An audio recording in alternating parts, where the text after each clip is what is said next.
বন্ধুরা, আজকে দুপুরে লাঞ্চ নিয়েছি। গরম গরম ভাত, ডাল করেছি, মাছ ভাজা, এখানে হচ্ছে পটল আলু ভাজা, ঢ্যাঁড়সের একটুখানি রসা, আলুর ছক্কা আর পাঁপড় ভাজা। এই হয়েছে আজকে দুপুরের লাঞ্চ। তো চলো, শুভ দুপুরের শুভেচ্ছা আর ভালোবাসা। চলে এলাম বন্ধুরা সন্ধেবেলা চায়ের আসরে। আমি আর ছেলেই নিয়ে বসছে, বাবা এখনো ফেরেনি।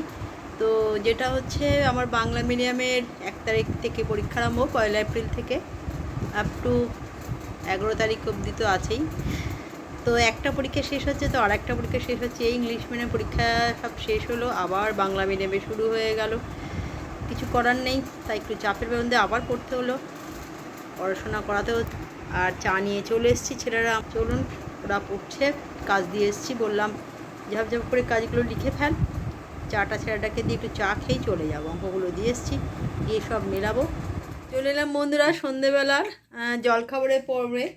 একজন রুটি খাচ্ছে, অফিস থেকে ফিরেছে, আর একজন একটু ফুচকা এনেছে, পরীক্ষা চলছে, ঝাল ঝাল ফুচকা খেতে ইচ্ছা হয়েছে, তো বাবা এনে দিয়েছে। তো চলুন শুভ সন্ধ্যার এটাই আজকে রয়েছে। পড়িয়ে উঠলাম, সবার তো বলছি এসে গেছে পরীক্ষা, বাংলা মিডিয়ামের 1 তারিখ থেকে পরীক্ষা। সবাইকে জোর তরবে পড়াশোনা করতে হবে, কিছু করার নেই। তো চলুন, চলে এলাম বন্ধুরা রাতের ডিনারের পর্বে। আর ডিনারে যেটা করেছি সেটা তো অবশ্যই দেখাবো। তার আগে বলি, আজকে কিন্তু বেশ ভালো সব জায়গায় বৃষ্টি হয়েছে। বেশিরভাগ আমি কৃষ্ণনগরের দিকে বৃষ্টি হয়েছে, শিলা বৃষ্টি হয়েছে দেখলাম। এখন প্রায় যেখানে খুশি হঠাৎ মেঘ করে, মেঘ ডেকে মুষলধারে বৃষ্টি হচ্ছে বা শিলা বৃষ্টি হচ্ছে, এটা লেগেই আছে। তবে আজকে আমাদের এখানে কিছু হয়নি, ওয়েদার ভালোই ছিল, সারাদিনই ওয়েদার ভালোই ছিল।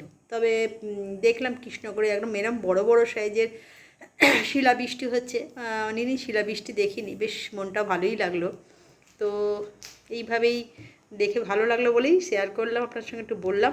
আর আজকে চটপটা চিকেন আর পরোটা, এটাই হয়েছে রাত্রের ডিনার। তো চলুন, শুভরাত্রি, অনেক শুভেচ্ছা ভালোবাসা রইল। কালকে একটা নতুন ব্লগ নিয়ে হাজির হয়ে যাবো। আজকের মতন গুড নাইট, টাটা।